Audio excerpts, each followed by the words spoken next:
ಕಾಂಗ್ರೆಸ್ ಪಕ್ಷದ ಒಬ್ಬ ಅತ್ಯಂತ ಮೇರು ನಾಯಕರು ಮತ್ತು ದೇಶ ಸಂಕಷ್ಟದ ಪರಿಸ್ಥಿತಿಯಲ್ಲಿ ಇದ್ದಾಗ ಆರ್ಥಿಕ ಸುಧಾರಣೆಗಳನ್ನು ತಂದು ದೇಶ ಅಭಿವೃದ್ಧಿ ಆಗೋಕ್ಕೆ ಮೂಲ ಕಾರಣಕರ್ತರವರು. ಸೊ ಅಂಥ ಒಬ್ಬ ಶ್ರೇಷ್ಠ ನಾಯಕರು ಇವತ್ತು ಇಲ್ಲ ಅಂಥೇಳಿ ಈಗ ಅಧಿಕೃತವಾಗಿ ಡಿಕ್ಲೇರ್ ಆಗಿದೆ. ಸೊ ಅಂಥ ಒಬ್ಬ ನಾಯಕರು ಕಳ್ಕೊಂಡೋಗಿ ನಮ್ಮ ಕಾಂಗ್ರೆಸ್ ಪಕ್ಷ ಮತ್ತು ನಮ್ಮ ದೇಶ ಎರಡಕ್ಕೂ ಕೂಡ ತುಂಬಲಾದ ನಷ್ಟ ಆಗಿದೆ. ಮನಮೋಹನ್ ಸಿಂಗ್ ಅವರ ಕುಟುಂಬದವರಿಗೂ ಮತ್ತು ಎಲ್ಲ ಅನುಯಾಯಿಗಳು, ಅಭಿಮಾನಿಗಳು, ಪಕ್ಷದ ಕಾರ್ಯಕರ್ತರು ಪರವಾಗಿ ನಾನು ಅವರಿಗೆ ಸಂತಾಪಗಳನ್ನು ಸೂಚಿಸಿ ಅವ್ರ ಕುಟುಂಬದವರಿಗೆ ಧೈರ್ಯ ಕೊಟ್ಟು ತಿಳಿಯಬೇಕು. ಒಂದು 10 ವರ್ಷ ಇಡೀ ದೇಶ ನಡೆಸೋದು ಅಂದರೆ ಅದು ಸುಲಭ. ಸೊ ಅದನ್ನು ಫೈನಾನ್ಸ್ ವಿಚಾರದಲ್ಲಿ ಅತ್ಯಂತ ಸಮರ್ಥವಾಗಿ ತೆಗೆದುಕೊಂಡಿರ್ತೀವಿ. ಈಗಾಗಲೇ ಹೇಳಿದಾಗ ಆರ್ಥಿಕವಾಗಿ ಸಂಕಷ್ಟ ಇದ್ದಾಗ PV ನರಸಿಂಹ ಪ್ರಧಾನಿಯಾಗಿದ್ದಾಗ ಆರ್ಥಿಕ ಮಂತ್ರಿಗಳಾಗಿದ್ದರು. ಆಗ ದೇಶನ ಸಂಕಷ್ಟ ಪರಿಸ್ಥಿತಿ ಕಾಪಾಡಿದೆ. ನನಗೆ ಮುಖ್ಯಮಂತ್ರಿಗಳಾದಾಗಲೂ ಕೂಡ ಬಹಳಷ್ಟು ಒಳ್ಳೊಳ್ಳೆ ಕಾರ್ಯಕ್ರಮಗಳನ್ನು ತಂದರು. ನರೇಗಾ ಇರ್ಬೋದು, ರೈಟ್ ಟು ಫುಡ್ ಸೆಕ್ಯೂರಿಟಿ ಇರ್ಬೋದು, right to information, right to education, US ಮತ್ತು ಇಂಡಿಯಾದ ನ್ಯೂಕ್ಲಿಯರ್ ಡೀಲ್ ಇರ್ಬೋದು, ಅದನ್ನೆಲ್ಲ ಸಮರ್ಥವಾಗಿ ಜಾರಿಗೆ ತಂದರು. ಪಕ್ಷ 10 ವರ್ಷ ಸುಭದ್ರವಾದಂಥ ಸರ್ಕಾರ ನಡೆಸ್ಕೊಟ್ರಪ್ಪ ನಮ್ಮ ಕಾಂಗ್ರೆಸ್ ಪಕ್ಷದ ವತಿಯಿಂದ. ಸೊ ಹಾಗಾಗಿ ಅಂಥ ನಾಯಕರು ಬಹಳ ಅಪರೂಪ, ವಿರಳ.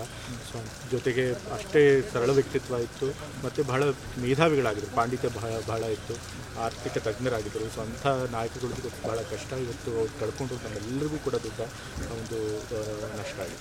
ಯಾವತ್ತಾದರೂ ಹತ್ತರಿಂದ ಅವರ ಜೊತೆ ಮಾತಾಡುವಂಥ ಅವಕಾಶ ಯಾವತ್ತೂ ಕೂಡ ಭೇಟಿ ಮಾಡೋಕ್ಕೆ ಅವಕಾಶ ಸಿಕ್ಕಿರಲಿಲ್ಲ. ಭೇಟಿ ಮಾಡಬೇಕು ಅಂತ ಆಸೆ ಇತ್ತು, ಬಟ್ ಅದು ಆಸೆ ಈಡೇರಿಲ್ಲ. ಕಾಂಗ್ರೆಸ್ ಪಕ್ಷದ ಒಬ್ಬ ಅತ್ಯಂತ ಮೇರು ನಾಯಕರು ಮತ್ತು ದೇಶ ಸಂಕಷ್ಟದ ಪರಿಸ್ಥಿತಿಯಲ್ಲಿ ಇದ್ದಾಗ ಆರ್ಥಿಕ ಸುಧಾರಣೆಗಳನ್ನು ತಂದು ದೇಶ ಅಭಿವೃದ್ಧಿ ಆಗೋಕ್ಕೆ ಮೂಲ ಕಾರಣಕರ್ತರವರು. ಸೊ ಅಂಥ ಒಬ್ಬ ಶ್ರೇಷ್ಠ ನಾಯಕರು ಇವತ್ತು ಇಲ್ಲ ಅಂಥೇಳಿ ಈಗ ಅಧಿಕೃತವಾಗಿ ಡಿಕ್ಲೇರ್ ಆಗಿದೆ. ಸೊ ಅಂಥ ಒಬ್ಬ ನಾಯಕರು ಕಳ್ಕೊಂಡೋಗಿ ನಮ್ಮ ಕಾಂಗ್ರೆಸ್ ಪಕ್ಷ ಮತ್ತು ನಮ್ಮ ದೇಶ ಎರಡಕ್ಕೂ ಕೂಡ ತುಂಬಲಾದ ನಷ್ಟ ಆಗಿದೆ. ಮನಮೋಹನ್ ಸಿಂಗ್ ಅವರ ಕುಟುಂಬದವರಿಗೂ ಮತ್ತು ಎಲ್ಲ ಅನುಯಾಯಿಗಳು, ಅಭಿಮಾನಿಗಳು, ಪಕ್ಷದ ಕಾರ್ಯಕರ್ತರು ಪರವಾಗಿ ನಾನು ಅವರಿಗೆ ಸಂತಾಪಗಳನ್ನು ಸೂಚಿಸಿ ಅವ್ರ ಕುಟುಂಬದವರಿಗೆ ಧೈರ್ಯ ಕೊಟ್ಟು ತಿಳಿಯಬೇಕು. ಒಂದು 10 ವರ್ಷ ಇಡೀ ದೇಶ ನಡೆಸೋದು ಅಂದರೆ ಅದು ಸುಲಭ. ಸೊ ಅದನ್ನು ಫೈನಾನ್ಸ್ ವಿಚಾರದಲ್ಲಿ ಅತ್ಯಂತ ಸಮರ್ಥವಾಗಿ ತೆಗೆದುಕೊಂಡಿರ್ತೀವಿ. ಈಗಾಗಲೇ ಹೇಳಿದಾಗ ಆರ್ಥಿಕವಾಗಿ ಸಂಕಷ್ಟ ಇದ್ದಾಗ PV ನರಸಿಂಹ ಪ್ರಧಾನಿಯಾಗಿದ್ದಾಗ ಆರ್ಥಿಕ ಮಂತ್ರಿಗಳಾಗಿದ್ದರು.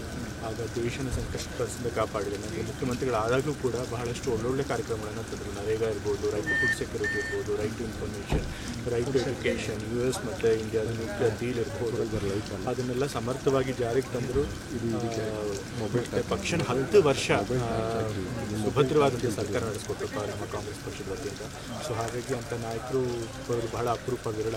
ಸೊ ಜೊತೆಗೆ ಅಷ್ಟೇ ಸರಳ ವ್ಯಕ್ತಿತ್ವ ಇತ್ತು ಮತ್ತು ಬಹಳ ಮೇಧಾವಿಗಳಾಗಿದ್ದರು, ಪಾಂಡಿತ್ಯ ಬಹಳ ಇತ್ತು, ಆರ್ಥಿಕ ತಜ್ಞರಾಗಿದ್ದರು. ಸೊ ಅಂಥ ನಾಯಕಗಳು ಬಹಳ ಕಷ್ಟ. ಇವತ್ತು ಅವ್ರು ಕಳ್ಕೊಂಡು ನಮ್ಮೆಲ್ಲರಿಗೂ ಕೂಡ ದೊಡ್ಡ ಒಂದು ನಷ್ಟ ಆಗಿದೆ.